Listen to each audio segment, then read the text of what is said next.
नमस्कार दोस्तों, स्वागत है आप सभी का आज की क्लास में, जिसमें आज हम करने वाले हैं टॉप 20 इंपॉर्टेंट जीके क्वेश्चन को, जो कि बहुत ही इंपॉर्टेंट क्वेश्चन होने वाले हैं।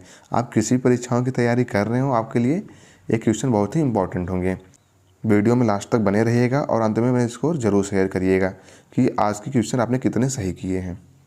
अगर आप ऐसी वीडियो की नोटिफिकेशन चाहते हैं तो चैनल को सब्सक्राइब करें, जिससे हमारी आने वाली हर वीडियो आपके पास आसानी से पहुँच सकें। चलिए देखते हैं पहले क्वेश्चन से।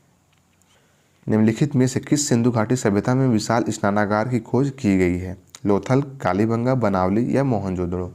तो बताएंगे आप सभी इसका राइट आंसर कौन सा होगा। तो ऑप्शन डी राइट आंसर हो जाएगा मोहनजोदड़ो में। कहाँ पे खोज की गई, तब बताएंगे मोहनजोदड़ो में। तो ऑप्शन नंबर डी आपका राइट आंसर हो जाएगा। और मोहनजोदड़ो की खोज किसने की थी, तो आप बताएंगे राखलदास बनर्जी ने। किसने की थी, आप बताएंगे राखलदास बनर्जी ने। और कब की थी, तो 1922 में। 1922 में राखलदास बनर्जी ने मोहनजोदड़ो की खोज की थी। और कहाँ पे है, तो आप बताएंगे पाकिस्तान में है। और बनावली खोज किसने किया, तो आपको बताना होगा आर.एस. बिष्ट ने। आर.एस. बिष्ट ने 1974 में। आर.एस. बिष्ट ने 1974 में बनावली की खोज की थी। और बनावली कहाँ पे स्थित है, आपको बताना है हरियाणा में स्थित है। और कालीबंगा की खोज किसने की, तो आपको बताना है अमलानंद घोष ने। किसने, अमलानंद घोष ने 1952 में। कब, 1952 में कालीबंगा की खोज की थी। और कालीबंगा कहाँ पे स्थित है, आपको बताना है राजस्थान में स्थित है। इसके अलावा आप लोग बताएंगे लोथल कहाँ पे स्थित है, अब बताएंगे गुजरात में स्थित है। और इसकी खोज किसने की थी, तो आप बताएंगे ए.आर. राव ने। किसने, ए.आर. राव ने 1953 में। 1953 में लोथल की खोज की थी। तो इन सभी बातों को आपको ध्यान रखना है। अगला क्वेश्चन है, किस नदी के अब सूखे मार्ग के किनारे प्राचीन हड़प्पा शहर बसाया गया है? बताएंगे आप लोग राइट आंसर इसका कौन सा होगा। तो ऑप्शन बी राइट आंसर हो जाएगा रावी। किस नदी के किनारे, आप बताएंगे रावी नदी के किनारे हड़प्पा शहर बनाया गया है। और आपको ध्यान रखना है रावी जो है कहाँ से निकलती है। रावी नदी जो कहाँ से निकलती है, आप बताएंगे हिमाचल प्रदेश के। कहाँ से, हिमाचल प्रदेश के रोहतांग दर्रा से निकलती है। इसको आपको ध्यान रखना है। और गंडक नदी कहाँ से निकलती है, तो आपको बताना है नेपाल के नुबीन हिमालय ग्लेशियर से। कहाँ से, नुबीन हिमालय ग्लेशियर से निकलती है। और कोसी नदी कहाँ से निकलती है, तो आपको बताना है माउंट एवरेस्ट के उत्तर में स्थित गोसाईथान ग्लेशियर से या गोसाईथान चोटी से निकलती है। और यमुना नदी कहाँ से निकलती है, तो आप बताएंगे उत्तराखंड के यमुनोत्री ग्लेशियर से निकलती है। इन सबको आपको ध्यान रखना है। नेक्स्ट क्वेश्चन है, ऋग्वेद में कितने सूक्तों का संग्रह है? बताएंगे आप लोग इसका राइट आंसर कौन सा होगा। तो ऑप्शन ए आपका राइट आंसर हो जाएगा 1028 सूक्तों का। कितने सूक्तों का, अब बताएंगे 1028 सूक्तों का संग्रह है। और इसमें मंडल कितने हैं, तो आपको बताना 10 मंडल है। कितने, 10 मंडल है। इन सबको भी आपको ध्यान रखना है। नेक्स्ट क्वेश्चन है, निम्नलिखित में से कौन 16 महाजनपदों में से एक नहीं है? कौशल, अंग, कामरूप या कुरु? तो option number C right answer हो जाएगा कामरूप। कौन सा 16 महाजनपदों में से कौन सा एक नहीं है, तो आपका राइट आंसर हो जाएगा कामरूप। कामरूप जो है 16 महाजनपदों में से नहीं है। तो आपको 16 जनपदों को भी याद रखना है। कौन कौन से है, बताएंगे अंग, मगध, काशी, कौशल, वज्जी, मल्ल, चेदी, गांधार, कंबोज, वत्स, कुरु, पांचाल और मत्स्य, सूरसेन, अस्माक और अवंती। ये हमारे 16 महाजनपद हैं, जिनको आप जरूर याद कर लीजिएगा। अगला क्वेश्चन है, हर्यक वंश के उस भारतीय शासक का नाम बताइए जो अजातशत्रु का पुत्र था और जिसने पाटलिपुत्र शहर की नींव रखी। तो बताएंगे आप लोग राइट आंसर कौन सा होगा। तो ऑप्शन ए आपका राइट आंसर हो जाएगा उदयन। कौन था, उदयन था जिसने पाटलिपुत्र शहर की नींव रखी थी। और इसको उदय भद्र के नाम से भी जाना जाता है। किस नाम से, तो आप बताएंगे उदय भद्र के नाम से भी जाना जाता है। तो ऑप्शन ए राइट आंसर हो जाएगा। नेक्स्ट क्वेश्चन है, प्राचीन काल में किस नदी के दक्षिण का क्षेत्र मगध के नाम से जाना जाता था? ताप्ती, गंगा, यमुना या नर्मदा? तो बताएंगे आप सभी इसका राइट आंसर कौन सा होगा। तो ऑप्शन बी राइट आंसर हो जाएगा गंगा नदी की। किस नदी की, तो बताएंगे गंगा नदी के दक्षिण का क्षेत्र था जिसे मगध के नाम से जाना जाता था। तो ऑप्शन बी राइट आंसर हो जाएगा।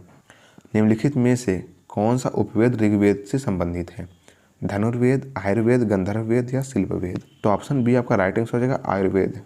कौन सा, आयुर्वेद जो है ऋग्वेद का उपवेद है। इसको भी आपको ध्यान रखना है। और धनुर्वेद किस वेद का उपवेद है, तो आपको बताना होगा यजुर्वेद है। किसका, यजुर्वेद का उपवेद है। और गंधर्ववेद किस वेद का उपवेद है, आप बताएंगे सामवेद। किसका है, सामवेद का उपवेद है। और शिल्पवेद किस वेद का उपवेद है, तो आपको बताना होगा अथर्ववेद। किसका, अथर्ववेद का उपवेद है। तो इन सभी बातों को आपको ध्यान रखना है। नेक्स्ट क्वेश्चन है, निम्नलिखित में से कौन मौर्य साम्राज्य का संस्थापक था? तो बताएंगे आप सभी इसका राइट आंसर कौन सा होगा। तो ऑप्शन बी राइट आंसर हो जाएगा चंद्रगुप्त मौर्य। कौन था? तो बताएंगे चंद्रगुप्त मौर्य था जिसने मौर्य साम्राज्य की स्थापना की थी। ऑप्शन बी राइट आंसर हो जाएगा। नेक्स्ट क्वेश्चन है, अर्थशास्त्र किसके द्वारा लिखा गया था? वासुदेव, मेगास्थनीज, कौटिल्य या विशाखदत्त? तो बताएंगे आप सभी इसका राइट आंसर कौन सा होगा। तो ऑप्शन सी राइट आंसर हो जाएगा कौटिल्य। किसके द्वारा लिखा गया था? बताएंगे कौटिल्य के द्वारा लिखा गया था। इसके अलावा आपको ध्यान रखना है विशाखदत्त की पुस्तक का नाम क्या है? तो आप बताएंगे मुद्रा राक्षस। क्या है? मुद्रा राक्षस। इसको भी आपको ध्यान रखना है, जो बार बार परीक्षा में पूछता है कि मुद्रा राक्षस किसकी पुस्तक है, तो आपको बताना होगा विशाखदत्त की। और मेगास्थनीज की पुस्तक का नाम क्या है? तो आप बताएंगे इंडिका। क्या है? इंडिका, जो कि मेगास्थनीज की पुस्तक का नाम है। इसको भी आपको ध्यान रखना है। नेक्स्ट क्वेश्चन है, चाणक्य किसके शासनकाल के दौरान प्रधानमंत्री थे? हर्षवर्धन, बिंदुसार, अशोक या चंद्रगुप्त मौर्य के शासनकाल में? तो बताएंगे आप सभी इसका राइट आंसर कौन सा होगा। तो ऑप्शन डी राइट आंसर हो जाएगा चंद्रगुप्त मौर्य के शासनकाल में। किसके शासनकाल में? तो आप बताएंगे चंद्रगुप्त मौर्य के शासनकाल में प्रधानमंत्री थे। तो ऑप्शन डी राइट आंसर हो जाएगा। अगला क्वेश्चन देखेंगे, किस यूनानी शासक ने मेगास्थनीज को चंद्रगुप्त मौर्य के दरबार में भेजा था? इसको आप करेक्ट कर लेंगे, यहाँ पे होगा भेजा था। सेल्यूकस निकेटर, अविन्तास फर्स्ट, अविन्तास सेकेंड या फिलिप सेकेंड? तो बताएंगे आप सभी इसका राइट आंसर कौन सा होगा। तो ऑप्शन ए आपका राइट आंसर हो जाएगा सेल्यूकस निकेटर। किसने? सेल्यूकस निकेटर ने मेगास्थनीज को चंद्रगुप्त मौर्य के दरबार में भेजा था। तो ऑप्शन ए राइट आंसर हो जाएगा। निम्नलिखित में से किस शासक ने शुंग वंश की स्थापना की? पुष्यमित्र, वसुमित्र, वज्रमित्र या अग्निमित्र ने? तो बताएंगे आप सभी इसका राइट आंसर कौन सा होगा। तो ऑप्शन नंबर ए आपका राइट आंसर है पुष्यमित्र ने। किसने? पुष्यमित्र ने शुंग वंश की स्थापना की थी।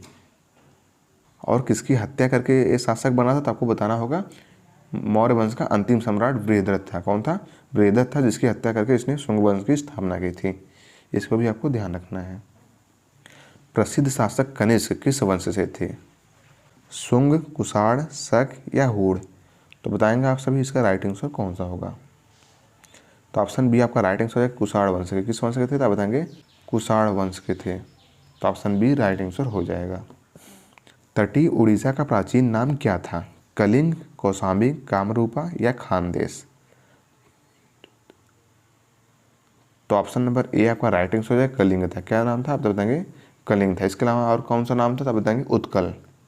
क्या था? उत्कल नाम भी था। इसको भी आपको ध्यान रखना है।